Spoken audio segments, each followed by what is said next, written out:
Well, you have to ask yourself why no major news media outlet will cover this next story, why no major news outlet will interview our next guest. Why? Because it probably goes against their narrative. What happened to our next guest? He was a decorated U.S. Marine, member of law enforcement, who posted a tweet around January 6th. What happened after that? The FBI showed up at his house, flashbang grenades, arrested an American hero arrested for tweets. He wasn't even at the Capitol that day. It turned his life upside down. And we wanted to have Alfredo Luna on the show today to talk all about this because it's a much bigger story than just his tweets. Alfredo, welcome to the show. Thanks so much for being here. Absolutely honored. Thank you for having me. I look forward to spending this time with you and your audience. My pleasure. So, first of all, why do you think no major news media outlets, no one will cover your story? Why are they scared? I think because if you hear my story, it presents a lot of questions. And if people start asking those questions, in order to get the answers, you're going to start digging into parts of our government that they don't want us to know about. And they'll uncover how corrupt the FBI was and is, right? Absolutely. And we've got a lot to say about the FBI today. Going through your story is absolutely shocking. So why don't you just give our audience a little history of your service to our country and to the law enforcement community before we get into what happened to you? Yeah, absolutely.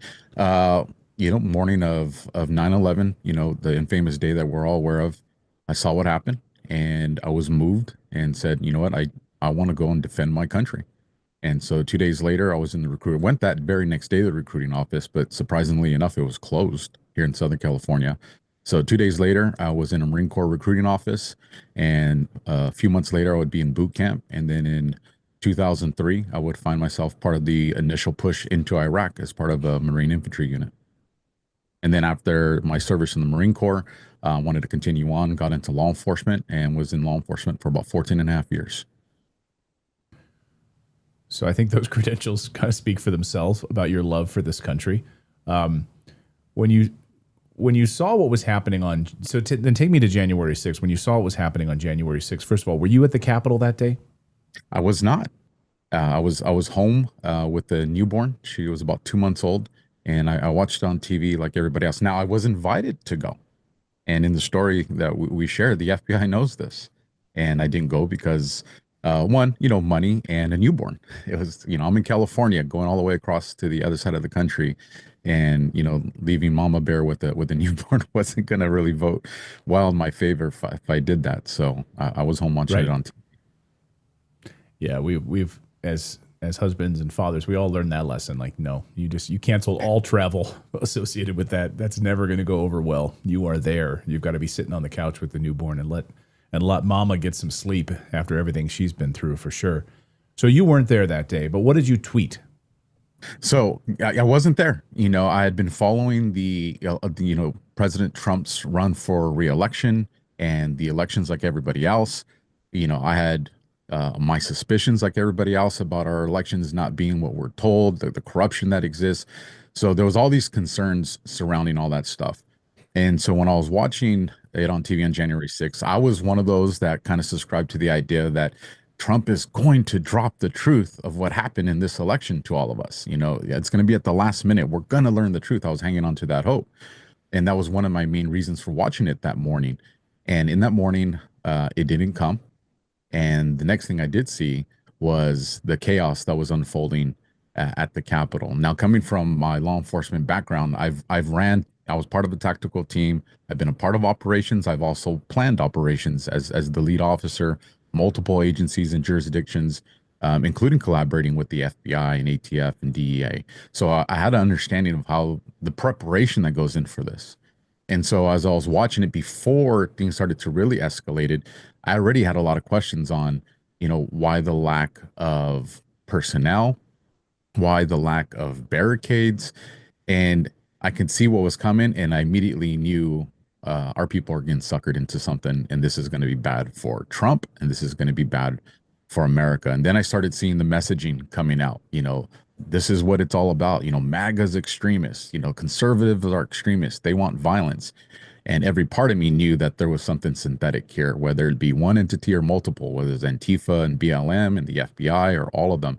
I knew something was there. So I went to social media and I posted a post. Now it was spicy, but it wasn't illegal. And I have it here, so I'll read it verbatim. This is January 6th of 2021. Will you fight, bleed, and maybe even die with me as we take on the evil that is now stealing our nation? I'm a Marine combat veteran, law enforcement veteran of 14 years, and my allegiance is to God, family, and country. I'm ready, are you? It's time to patriot the F up. God wins. I posted a picture from me in law enforcement, from me out in Iraq, a picture of the American flag, and then a picture of Mel Gibson from the movie The Patriot. And that was the post. And like I said, spicy, yes, illegal, not even close. And that would get the FBI to, I would wake me and my family on January 15th of 2021 would be awoken by a big explosion. The alarm to my truck was going off, the house alarm was going off, and I had zero criminal history part of this. And when I was doing detective work, I was working in the gang capacity, doing undercover work with gangs. So you always have this kind of belief in the back of your mind, will they ever find out where you live? These gang members. And so that morning, the alarm's going off, and it is by the grace of God and God alone that on my nightstand at night is where I always keep my duty pistol. And for whatever reason, this night I didn't grab my pistol, I grabbed my phone. And as I'm going to the alarm panel, which is right near the front door, and I'm turning off the alarm panel, my fiance sees we ran a house with textured, it's like an adobe house with textured glass on the front door. And she sees all these red lights on there, and I look and she's like, get away from the door. And so by this time I turn off the alarm, I get off. Now my phone goes off at the same time. And I answer it, and it's dispatcher saying, this is the FBI. We have your home surrounded, and you need to come out. This is the morning of my son's birthday. This is how my son became a teenager. He was going from 12 to 13. And my stepdaughter's crying. So I get everybody in the hallway. I said, listen, it's the cops. These are the good guys. I'm sure it's a misunderstanding. We're going to figure it out. It's going to be okay. Just you And guys you got to didn't have listen any to me. idea what this was about at this moment. Not a clue. This is only 9 days after January 6th. This is at the very beginning of what we saw end up becoming a rash of raids throughout our country. So you have no idea that this is related to a tweet. I mean, this sounds like the United Kingdom. I mean, people are waking up in the United Kingdom right now with police at their door over social media tweets. So you gather up your family in the foyer of the house. They're screaming, they're crying. I can only imagine my son just became a teenager, like for his that day to be marked in his memory now because of these people. So what happened next?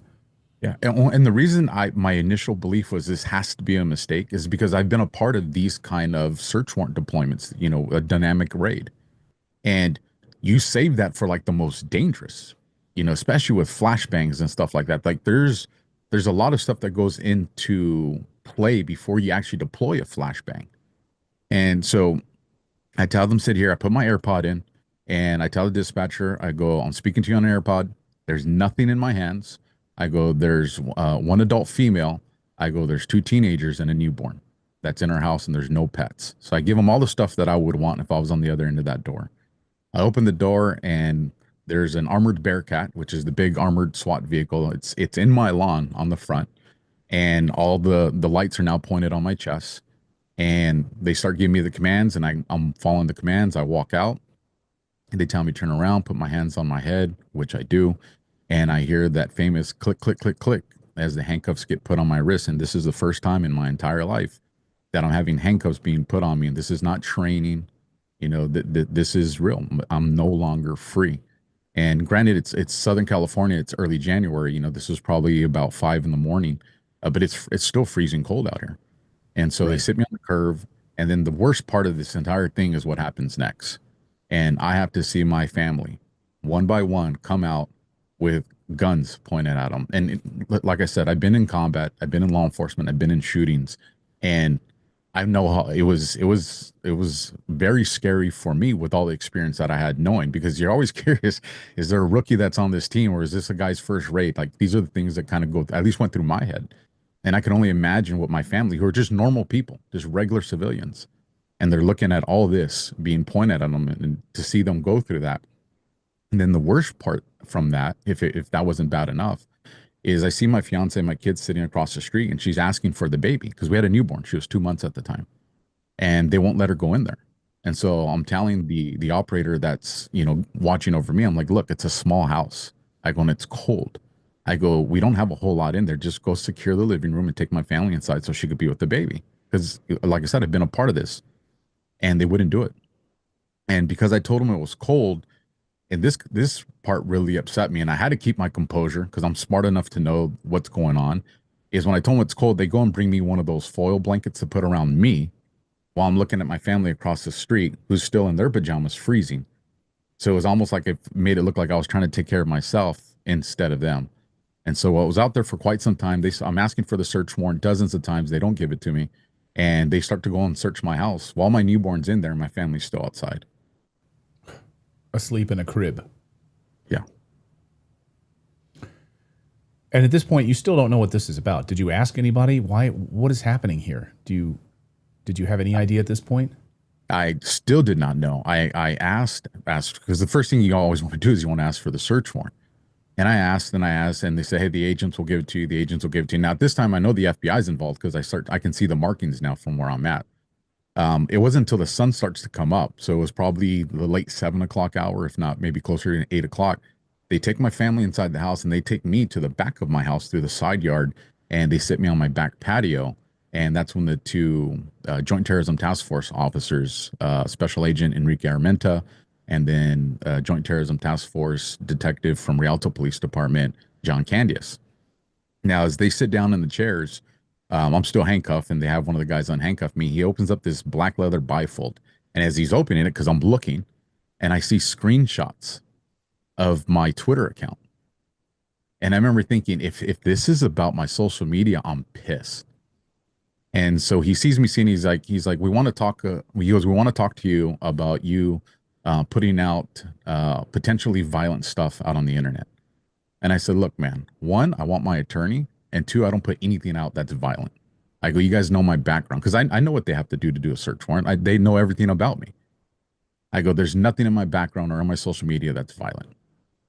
Well, they obviously denied the attorney because they continued on with the conversation. I asked them, can I check on my family? And they're like, no, we really need to talk to you. And so then that's when the conversation, it was probably about an hour and a half, maybe 2 hour long conversation that they forced on me.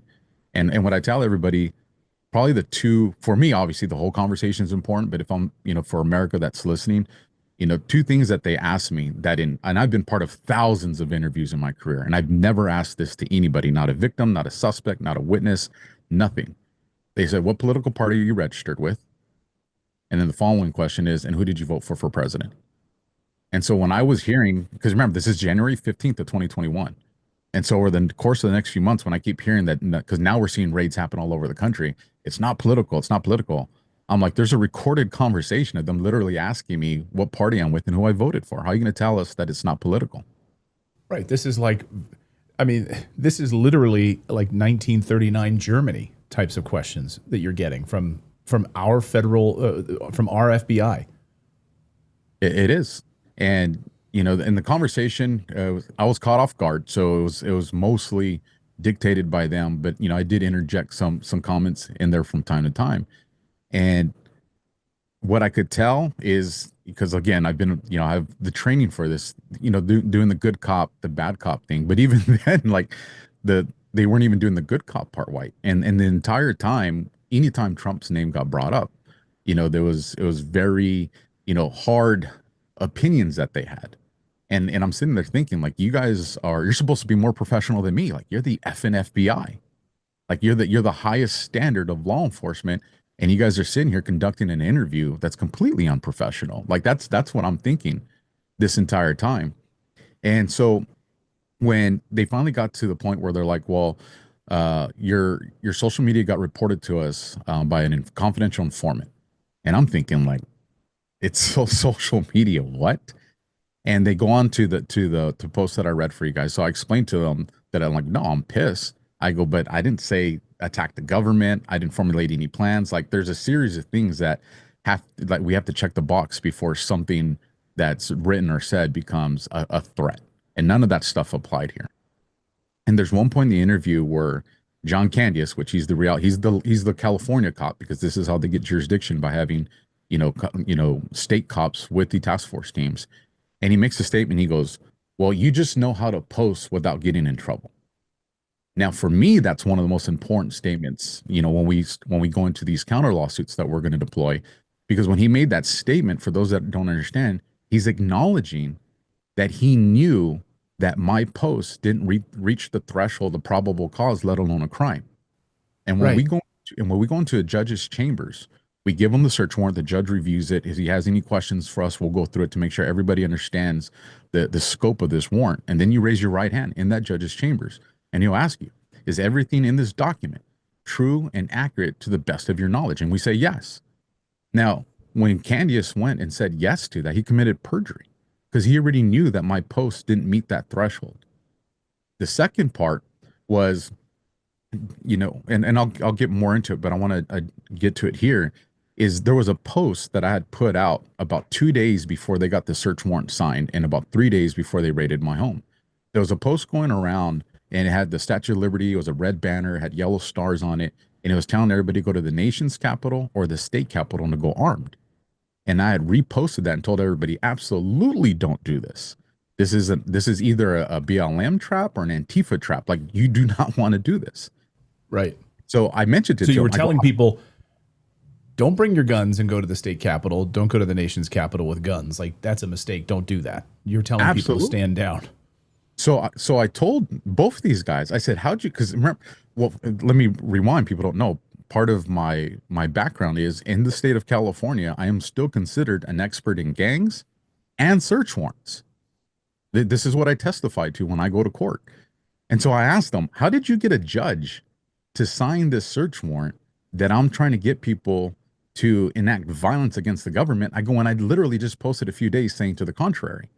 And they both acknowledge, well, yeah, you said that, but you said not to go because it's Antifa. I said, I don't care if I'm telling people not to go because it's too cold. I'm telling people not to go. So I knew Right. right then and there, I know for a fact that post is not in their search warrant. And that creates a legal issue, because when we're doing a search warrant, we sometimes come across information that doesn't vote well for our what we think the motive is. But we still have to incorporate that, because we have to give the judge all the information. Oh, so you have to show, like, here, this is exculpatory. Here he is saying, don't go. He doesn't want violence. He doesn't want people going armed. That has to be in there as exculpatory evidence. It absolutely has to be in there. And they And intentionally left it out.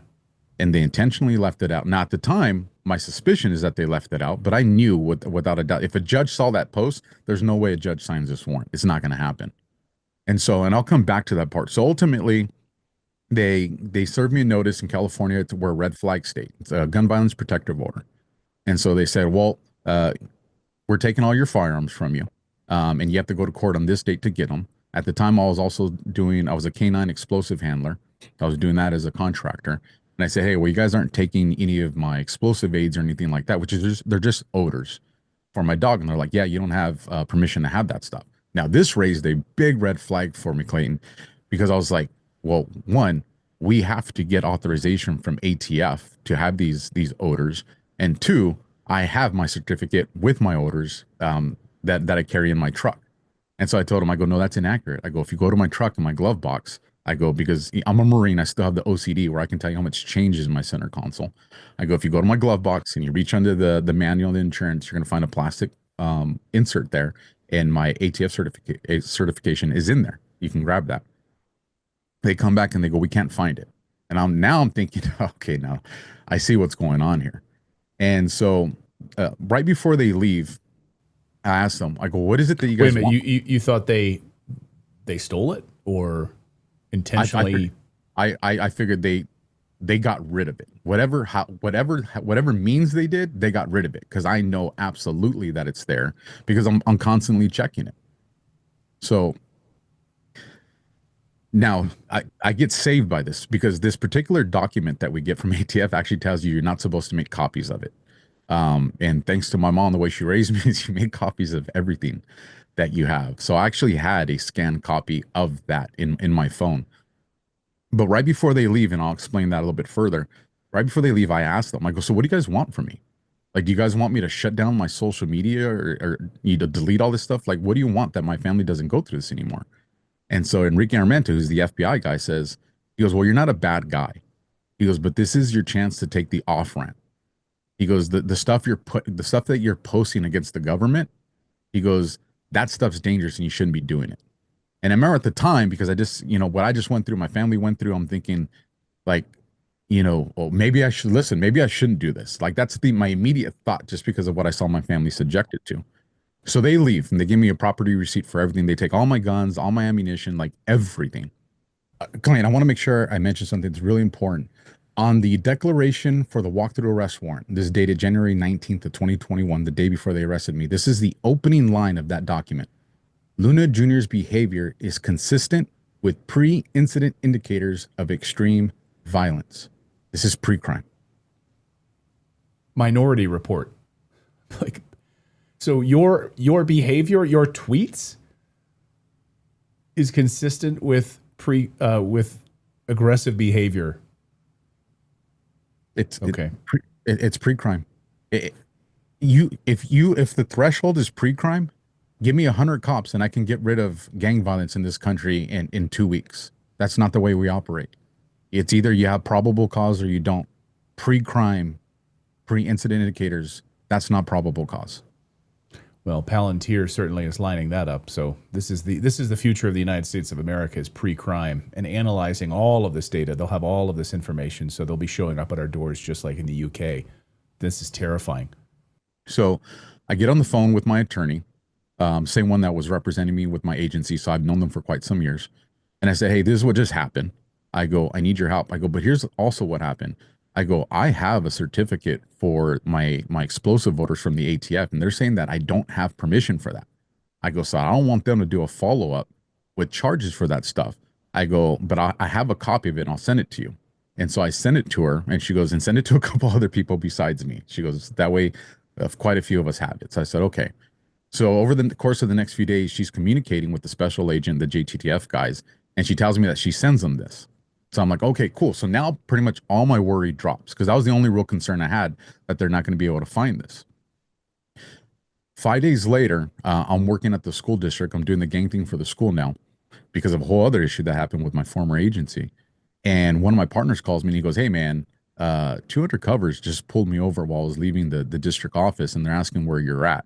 And he used to work law enforcement too. And he goes, and there's 2 other unmarked cars that are down by the road where we come in. So as soon as he told me this, I already knew what's going on. You only do that if you're going to make an arrest.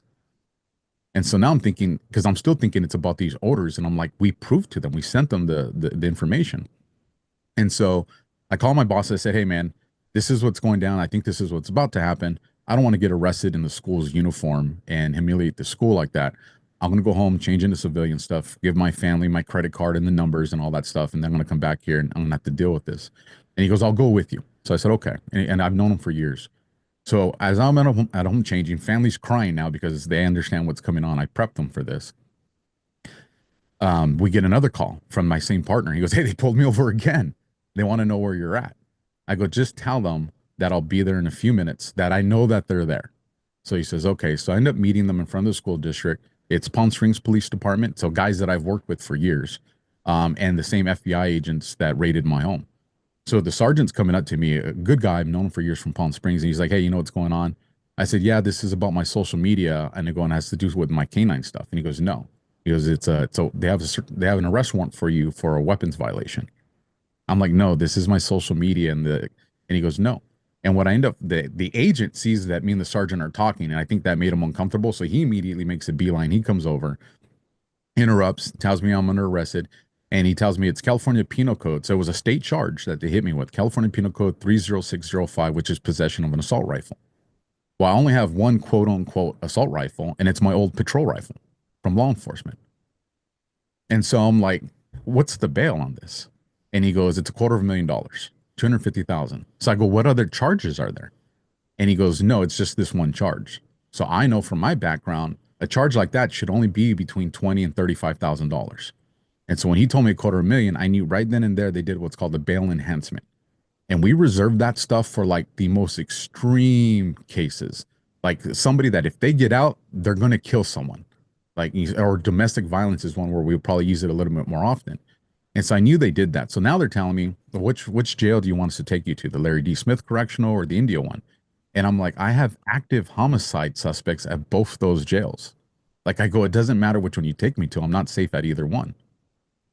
And so again, I get handcuffed. They put me in the transport van with the Palm Springs PD guy, and it's just my whole. I'm pissed off at this time, and trying to figure out what's going on. So we start driving off, and I share this part because this part's important. As we're driving off, and now I'm not with the FBI guys no more. It's the Palm Springs Police Department that's transporting me for them. The driver starts pulling over into this dark commercial area. And so I'm saying, because he has me in the very back of a paddy wagon. It's like a Foot Locker, and I'm a fairly big guy, so it's uncomfortable. And he comes out and he opens the door and he goes, "Hey man, go ahead and come out. I'm gonna move you to the front." Now, given that they have lost my ATF paperwork, given that now they're saying that I don't have permission to have my rifle and all this, I'm not trusting anything. So I'm like, man, I'm not stepping out. Like Right. I know how that story is gonna read on the headlines, that I try to escape.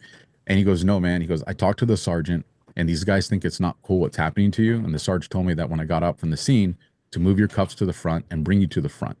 And so very carefully I came out, and he did. He double cuffed me in the front. He moved me to the front, treated me with a lot of respect. And the reason I share that part, Clayton, is because at this time they're saying all the J6ers are these dangerous extremists and they're going to try to hurt us.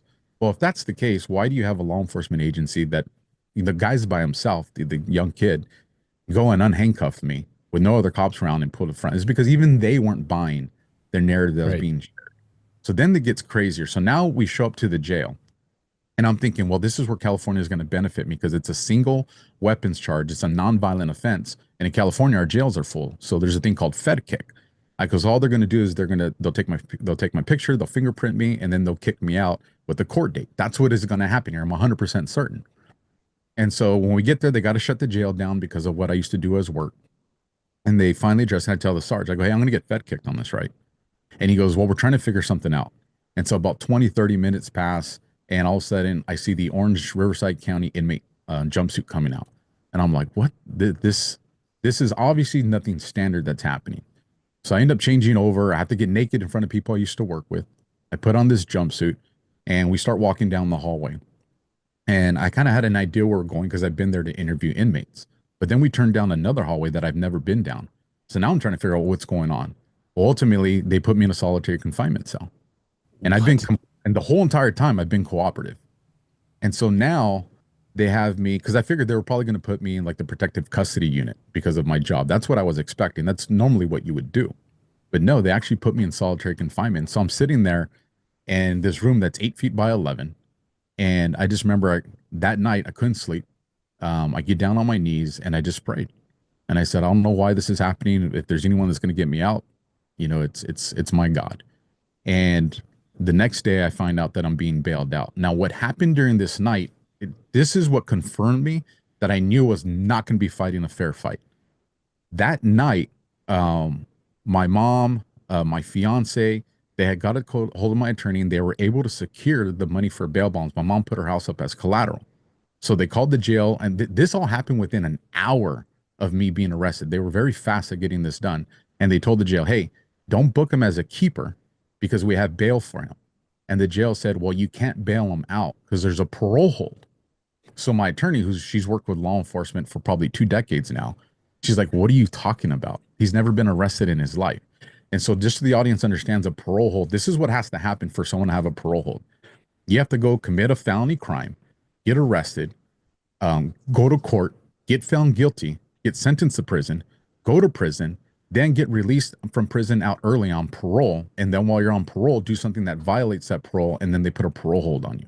Like that's all the things that have to happen for a parole hold to exist. And they were saying that this is what was on me.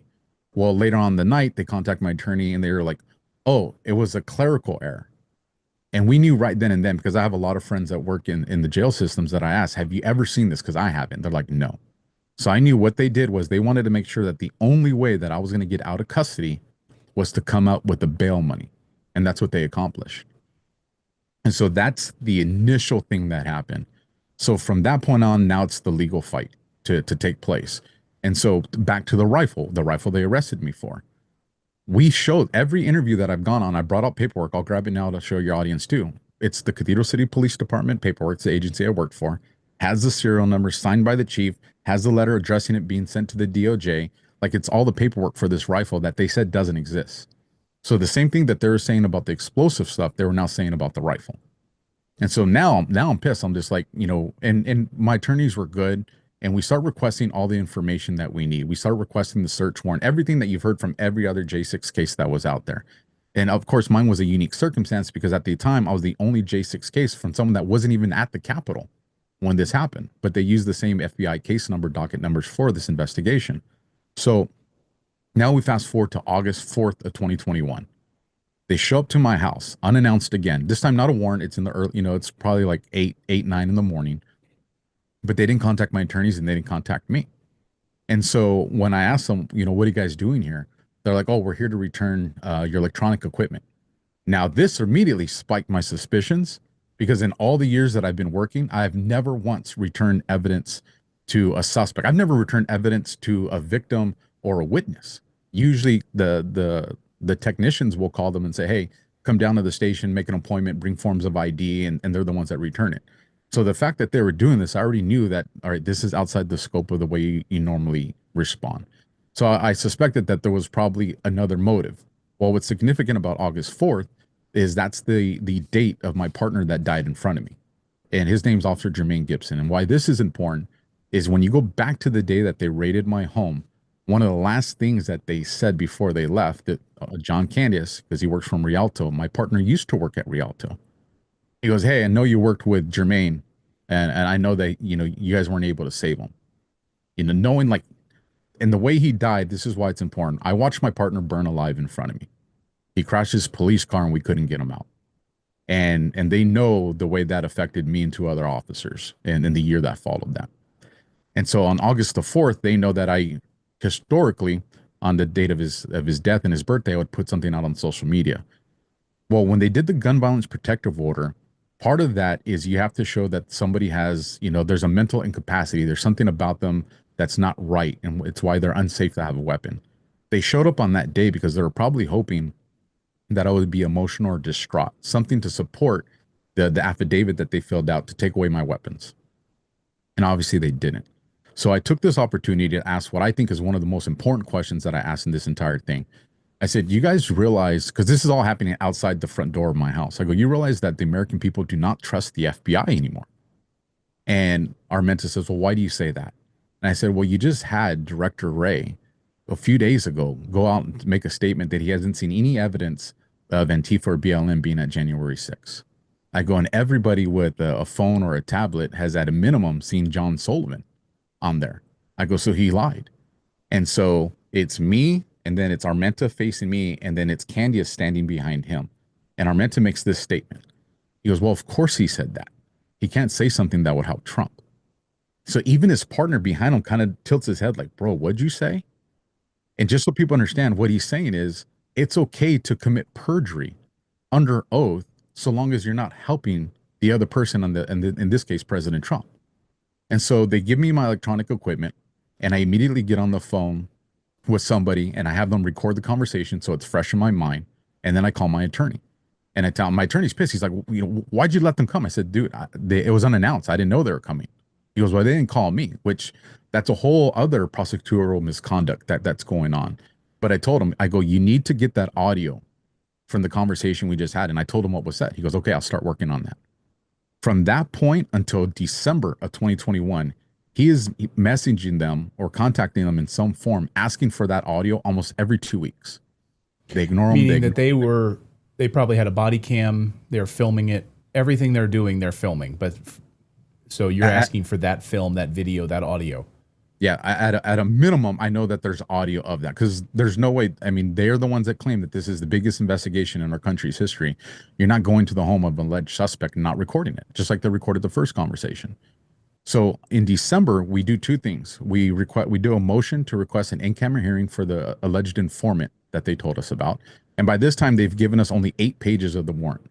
And in those 8 pages, it lists 3 times, confidential party, confidential informant, and then confidential informant. One of them is twice, but 3 times it they articulate that there's a CI involved in this case. So we request the in-camera motion for that, and my attorney's asking for the audio.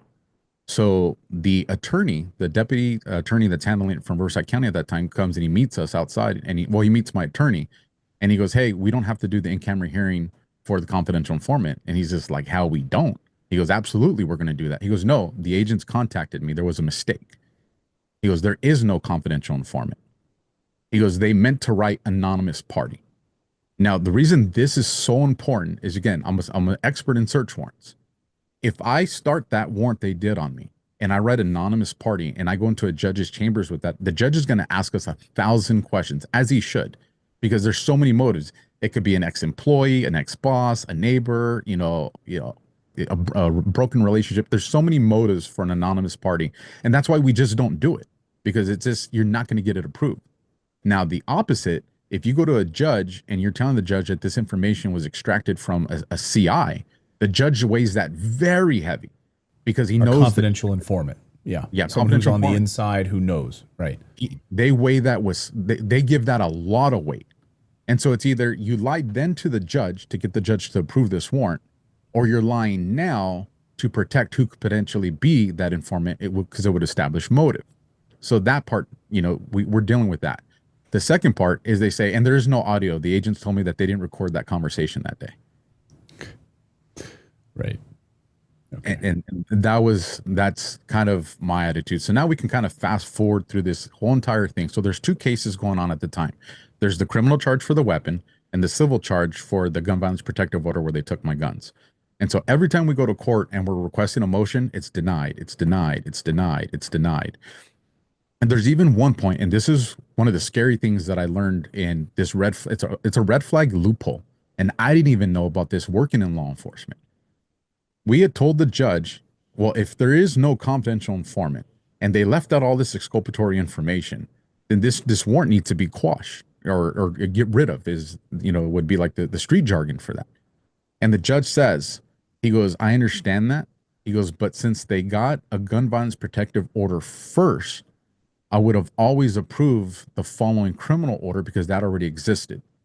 So what this translates into is, if you have a corrupt cop or a corrupt agent and they want to get into your home, they can make up an allegation that somebody called in a concern about you because you own a firearm, go to your home to collect that firearm through a gun, a red flag law, whatever your state calls it, and in the course of that, search for a crime to arrest you for. And that's a very dangerous thing that needs to be addressed when it comes to red flag laws and search warrants. But during this course of all this going on, we get denied everything, but my attorney's like, we're still going to get the agents to testify in the civil case. He goes, they don't get to dance around that. So on the morning that we're supposed to go to the civil case, the DA comes and tells us, he goes, "Hey, you guys still have to show up to the court, but we're dismissing the case." And so they dismissed the civil case against me just to prevent their agents from taking the stand, because we were going to ask all the questions, because I'm entitled to all the discovery like everybody else in this whole J6 fiasco. And so why is that important? Because you open yourself up to a lawsuit by dismissing that civil case like that. And they understand that. And they were willing to chance that just to prevent their testimony. So that was probably about late 2022, early 2023 when that happened. But so then now we just have the criminal case. Well, during this criminal case, I'm going on shows, I'm sharing my story. They're offering me every plea that you can think of. And I keep rejecting it. No, we're going to go to trial. We're going to go to trial because I'm innocent. I have, right. You're charging me for a rifle that you're saying is unregistered and I don't have permission for it. And I have a paper that I'm going to show a jury. Well, what sort of plea deals were they saying? Hey, just spend 5 years in prison and we'll call it a day. It was obviously the very beginning ones were not so pretty, I guess you could describe them. But as I went through, it was always they wanted the guilty plea. So they ended up offering me the last deal they offered me. And this was right before I fired my attorney, which is going to blow your guys' mind. This deal, I have never seen this deal offered to anybody. They go, if you plead guilty, we'll change it to a misdemeanor. There'll be no restitution. I'm thinking there's no victim, but regardless, they say there's no restitution. They go, and you won't even have probation. So in other words, all you're really doing is signing guilty. And the second you sign guilty, it'll be over. And the DA will support you getting it expunged from the day after moving forward. And so my attorney's like, you got to take this. My family's like, you got to take. Everybody I know is like, dude, that's the golden goose egg. You got to take that deal. And I'm like, no. I go, I'm not. I go, worst case scenario, I'm looking at, 3 years or 5 years here. I go, and I'd rather serve that sentence and spend the rest of my life knowing that if I plead guilty, that means everything I did as a Marine, everything that I did as a cop, all my partners that died, everything was in vain. It was all for nothing. Right. If I do that, I go, that's a worse punishment to me than 3 years or 5 years in a prison. And so I reject that. So then we have another hearing that was scheduled for October of 2024. I think November, no, it was October 2024. And this is with my attorney. And when I go in there, he has the other guy that owns this firm with him who had never been to any of my hearings. And I had gotten, so during this time, there were actually some good FBI agents that were helping me and giving me information. And hey, you should request this. And, whistleblowers trying to help me out because they were not okay with what was happening. And so on this particular morning before I was going to court, I got information on different communications that we need to request to subpoena the conversations that were happening in my case. And so I'm excited knowing I'm going to give this information to my attorney. And when I'm giving it to him, he looks at me, he goes, "You're going to plead guilty today." He goes, "Do you want to go to prison?" He goes, "They're going to send you to prison. Who's going to take your—" He had this look of like fear and panic on him. And I'm looking at him like, "Bro, you were the one that has been by my side this entire time. What are you talking about? Like, we have to fight this." And he goes, "No, if we're going to fight this," he's like, "I can't be your attorney." So I had to fire my attorney. I had to do it formally in front of the judge. And I didn't even have to finish paying them. What attorney tells you don't have to finish paying them? Yeah. And so I go That's in all there very strange. and now I'm stressed because I'm thinking like, well, what's going to happen? I'm unrepresented. All the money that I've crowdfunded, this is where it's going. Like all this is going through my mind in the matter of minutes. And well, another thing in it, and this was actually probably weighed in my favor, is because I was a former detective, especially in Riverside County. The judge says, well, we have to do a conflict of interest panel because we don't even know if there's a public defender that can represent you because of the cases you did. So that ended up buying me a little bit of time, and then they finally found a public defender that could represent me. And so my intentions were, there's no way I'm using a public defender, but at least I'll go with the public defender now to buy me time to figure out how I'm going to deal with this. Ultimately, this guy, this public defender, ended up uncovering some information that I didn't even catch, and because I was essentially investigating my own case.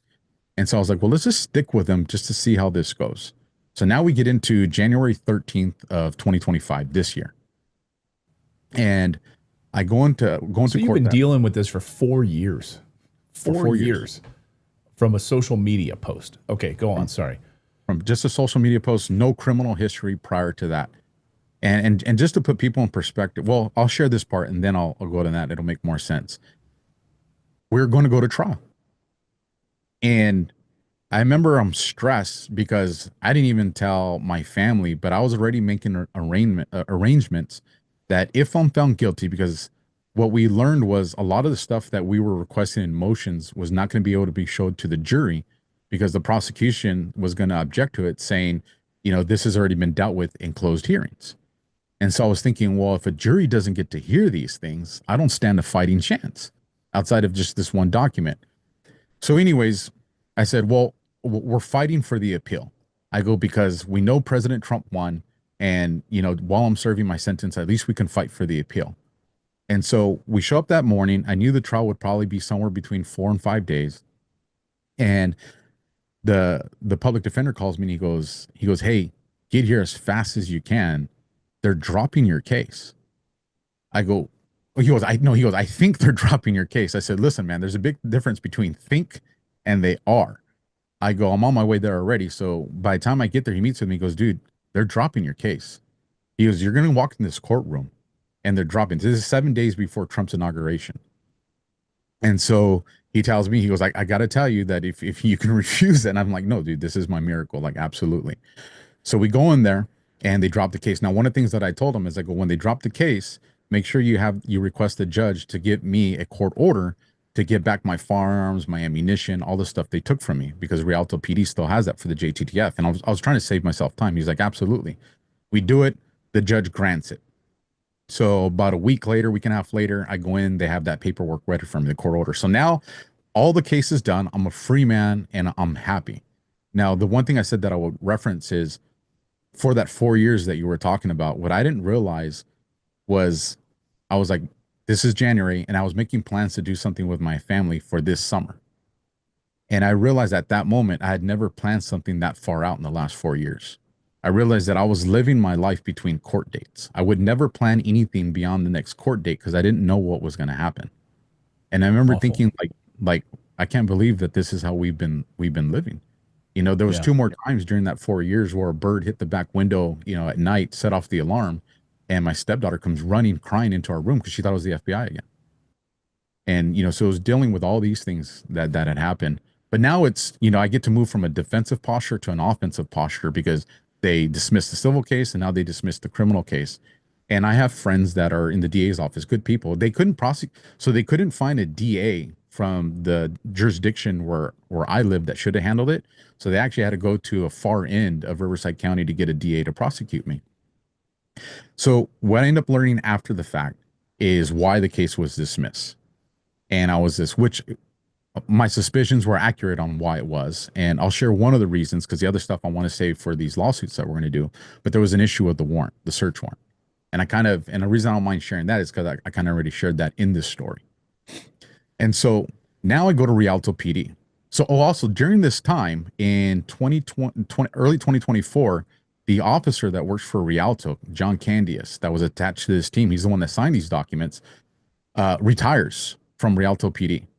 And I remember thinking that's kind of interesting because he still had a few more years left.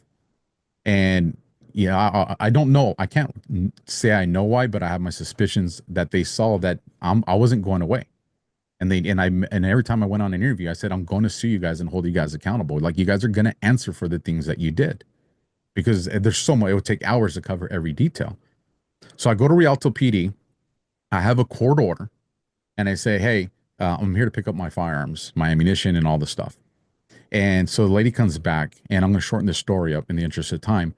But she comes back, she says, well, we can't give you your guns back because you have to fill out a California weapons release form. It's our policy and it's the state policy. And I'm like, I don't care. Policy doesn't supersede law. And this is a lawful court order. I go, if you don't abide by the court order, that's a misdemeanor. Like you have to. And so, anyways, we have this back and forth. I'm still being, professional with her, but I'm pissed. And she's like, "Well, we can't give it to you. Like, you have to do this." So she gives me this thing. I go, "Well, how long does this process take?" She goes, "Well, it's going to take anywhere between probably 6 months and 18 months." Now, here's the crazy part. Remember, I'm being told that they blasted my name off the local media, national media, domestic terrorists, all these things. I'm danger. He's a dirty cop. Like, is completely run my name through the mud. Well, it was about 3 weeks after my case gets dismissed that all of a sudden I get a call from the DA's office and I'm being called in to subpoena. I'm being subpoenaed back in to testify as a gang expert in the gang cases again. Well, you don't bring in somebody if you believe the rhetoric that's been said like that. So I go in to testify in some of these gang cases, but this is what kind of created the urgency to get my firearms because now these gang members see me, they recognize me, and now they know that, hey, Luna's back in this fight. Now, why is this important? If we rewind the clock all the way back to January of 2021, this is one of the things that the FBI did that was very dangerous to my life. Normally, and you guys have seen this when the reporting you do, when law enforcement does a press release, it'll say like the 30,000 block or 60,000 block of this area or a quadrant of the city. They put my specific address, they put my specific driver's license number, and they followed it with a statement, and the FBI took away all his firearms. Now, at this point, they know that, because I'm part of some investigations on an international crime syndicate as well as national crime syndicates. They know that I have some very dangerous people that I'm a part of that had active cases at the time. And you just told every one of their hitman and gang members where I live and that I don't have a means to protect myself. The Right. Now next you're probably unarmed. said, and that I'm unarmed. And so that created so much stress for me that probably about the next 6, 7, 8 months, my son wasn't allowed to take out the trash. Nobody was allowed to check the mail. I literally did not want my family ever to be the first ones to walk outside the door because I didn't want them taking a bullet because somebody was looking for me. Like that was the way I lived my life for the next couple months because of that. I even ended up contacting the local press and saying, I go, and I have the emails from all this stuff. I said, listen, you guys don't need my specific address or driver's license number. And I go, you guys know what I've done. You guys have done stories that I've done sound bites for you guys for. You know what kind of people would be looking for me, and you're telling them where I live and that I don't have guns. And he's like, well, the main editors, because it was the main editors that were running that story. And I think it was about 2 days later, they end up redacting. He goes, do you want us to remove this story? And I even told him then, I go, no, I'm an absolutist when it comes to free speech. You can say whatever you want about me, but you don't need my identifying driver's license number or my address. That doesn't change the context of what you're reporting. And so ultimately, 2 days later, they ended up redacting that stuff. But again, it was out in the internet for a period of time, and that's where so now I go back and I have to buy a new firearm and a new rifle because I got to have a means to protect me and my family here at home. And so one of the things that Rialto PD told me is the reason you got to do this California release form is so that we know you can own a firearm. And I'm like, well, one, you're the police. Just run my information. So in California, we have a 10-day waiting period, and after that, you get your firearms release. So the gun store calls me and says, "Hey, we got a hold on your release." And he goes, "There's one of three things that can happen." He goes, "It's probably just because they knew the whole story." I had told them. They go, "It's probably just going to be delayed," and ultimately it was. And they did me a solid at giving me the clearance background and all that. So I call Rialto, and I'm like, "Hey, you guys said you needed to know if I could own firearms. I just purchased a pistol and a rifle. I have the forms. I can give you all the serial numbers. You can verify it." And no, they still, to this day, they still have my firearms. They still have my ammunition. They have everything. And that's where we're at in this fight right now. So now you're going on the offensive. You still don't have your firearms. I mean, maybe you can share some details or not about what you're going to do about the corruption at the FBI and the motivation there. Anything you can share about what happens next? Yeah, well, I can share like the intent of what we're going to do is during this case, there were certain points where the FBI lied. Like, and like I said, I'm looking through this through a lens of, because I've written search warrants, I'll give people the benefit of the doubt on something. But when you do something multiple times, that's not a mistake. That's a purposeful thing. The audio, one of the things we want to do is we'll say, because they know it's coming, we're going to subpoena that device, because that device is going to show any recordings that existed before they came to my house, any recordings that's going to exist after my house. And if the metadata there shows that something's supposed to be there that it's not there, then someone's going to have to explain, well, what was it and why does it line up with the time frame that you went to this location and you weren't a part of it. The other big reason is because I'm just a guy in Southern California that's just trying to fight this fight like everybody else. In the big scheme of things, who's ever heard of me? Most people haven't. So why would the FBI go through all this work?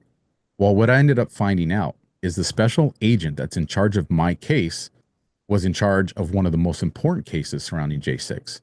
He's the special agent that was in charge of Michael Fanone's case. If for those that don't remember, Michael Fanone's the Capitol police officer, or the DC police officer with all the tattoos that got tased. He testified before Congress. Time Life put him on the cover. That's who Michael Fanone is. And so when my agent makes that statement that essentially you could commit perjury, that becomes a Brady issue, which will follow every case that he's a part of. And by this time, the suspect that was involved with the Fanone case had already pled guilty. And if you start to unravel that thread with Special Agent Enrique Armenta and his position, if the Fanone case would have got exposed during this whole thing, that would have been a major hit to the J6 narrative that was going on. So we know that's one of the reasons that they were trying to protect this special agent, because you couldn't afford for his integrity to be questioned, and you definitely could afford for him to be on the Brady list or whatever the equivalent is for the federal agents. So there's that we're going to be working on. Other things outside my case that I'm working on a legislation wise is things that I realize from now being on both sides of the coin, from being the person that signs arrest warrants and arrest people to being on the other side, is our plea bargain system has been weaponized. When they gave me the bail they gave me, that was for one strategic purpose. What I learned during that initial interview, because they questioned me about things that I was doing months prior. They had all my financials. They know everything about you. They know how much is in your savings account, your checkings account. They know what you can afford and you can't. So when they did a $250,000 bail, they knew I was going to have to use collateral to come up with that. And if you use collateral for your bail, then what's left to pay for an attorney? Now, fortunate for me, people help me with crowdfunding. But in the absence of that, what people out there that don't have a story that's national worthy are going to get people to help them. So people are going to get forced into pleading guilty for something that they didn't do. So our police system has to get revamped. The other thing is, to this day, they haven't released the whole warrant to us, because a lot of it's sealed. And if sealing warrants is supposed to protect people in safety and the integrity of an investigation, but what I've learned is if you get bad cops, sealed portions of the warrant could be used to hide the corruption.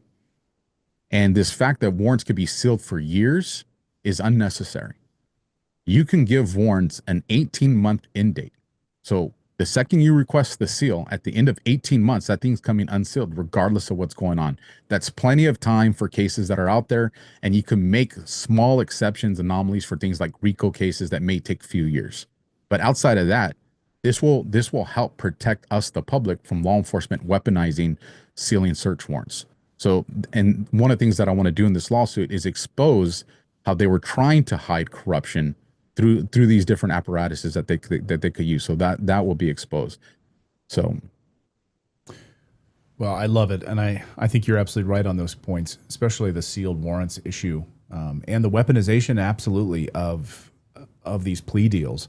I've heard from so many J6ers who were told, just take this deal, just take this deal. Friend of the show, Brandon Straka, who was part of Walkaway, founded Walkaway. I mean, he was, his life was turned upside down when the FBI raided his home and, forcing him to take a plea deal, forcing him to do all of this. Just take it, just take it, just take it, so he can get his life back. And I've heard that from so many J6ers that have had their lives turned upside down. Just take the plea deal, because the government doesn't want to have to go on the record and go in front of a jury, because they know they're going to lose. They're lying. They made up evidence. They're withholding evidence. They're withholding exculpatory evidence. And this kind of corruption. By the way, a lot of these individuals are still in the FBI. So a lot of these corrupt individuals are still there. I mean, how does that sit with you? This is one of my biggest disappointments. I really expected, I didn't expect it right away, but I was like, by sometime before the end of the year, there will be an FBI agent that calls me to do an interview about the interview that unfolded. Because obviously they know my case. Obviously by this time they know probably which whistleblowers were helping me. They know the complaints that I have. They want to know, hey, provide us the evidence so we can investigate this. And to this day, I've had nobody contact me from the FBI office. And that's disappointing, because we want to believe that they're doing the right thing. But if these guys are still working, how can we have confidence? It doesn't matter if you have good guys there. We're not concerned with the good guys. We're concerned with the bad guys. And we're concerned with the fact that these bad guys aren't being fired at the rate that they should. Right. Friend of the show, Kyle Seraphin, former FBI whistleblower, one of the suspendables. We talk often, and one of the things that he's so frustrated about, and he's made it his mission, is that many of these corrupt individuals are still there. There was supposed to be a purge, and they're still there. And these FBI guys who are calling this stuff out, calling out the corruption, got fired. And they're supposed to be reinstated, and they still haven't been reinstated. So there's a deep rot still within the FBI. What about that guy Armenta, the guy that lied to you, who stood on your lawn and said that the recording device wasn't working, and he was telling you that, oh yeah, Chris Wray had to lie because he couldn't have helped Trump. Does he still have a job at the FBI? I've been trying to find out, and I do not know. I've been trying to find out if he's still there, and if somebody can find that information out and get it to me, I would appreciate it. And to Kyle's point, who, we've developed a good friendship. A lot of people give him a hard time about the things that Kyle says, or maybe the way he delivers it. But so far, every name that he's put out there, now they're getting fired. So he's been pretty accurate about his assessments of these people that shouldn't be there. Yeah. Well, maybe Kyle can get to the bottom of the Armenta question. We'll see about that. See what he's able to find on that. But, yeah, I hope you're able to get answers. Where can people? Obviously, I know you have you have your Alpha Warrior show as well. If people want to follow you there, the Alpha Warrior show that you have, where can people find that? By the way, is it on YouTube? Is it on X? YouTube took it down. Didn't survive very long on there. But you can find me on Rumble. You search out the Alpha Warrior show, or you can get in the trenches of X with me at X Alpha Warrior X. Or if you want to help fight this cause financially with me, I do have a Give Send Go at Defend Patriot Luna. I was just about to ask you, do you have a crowdfunding where people can help? Because I know there's a lot of patriots out there who are sick of this kind of tyranny. So can you say that again, your Give Send Go? Yeah, it's givesendgo.com/defend Patriot Luna. And yeah, the support there kind of, they run dry. I'm happy that, we're making progress, but these stories kind of, people forget about them. And the fight's still an everyday fight for us. Right. And how can you put a price on trying to get 4 or 5 years of your life back? And trust me, I'm going to ask for a lot, but this caused my mom a stroke in November of 2021 because of all the stress that was going on. And it forced my mom into retirement. She's regained her full mobility, but she can't speak. Her speech is off. And there's no check you can give me that fixes my mom. There's no check that undoes, everything that we witnessed, what my kids were subjected to. You can't fix that stuff. Right. Ugh, these bastards. Makes me sick to my stomach. Really makes me sick to my stomach. Alfredo, thank you for sharing your story. And if there's anything we can do for you, other than what we're trying to do here, please let me know. Our audience is generous. We'll link up your Give, Send, Go in the description below, so we'll make sure that that's there. People can donate and help in any way that they can to get justice. Because it's not just about you. It's about the American process, and it's about all these other people who are persecuted as well. So I want to say that. Alfredo, thank you so much for your bravery, and thanks for sharing your story. Thanks for your service to our country. And thank you for having me. God bless and simplify, everybody. God bless.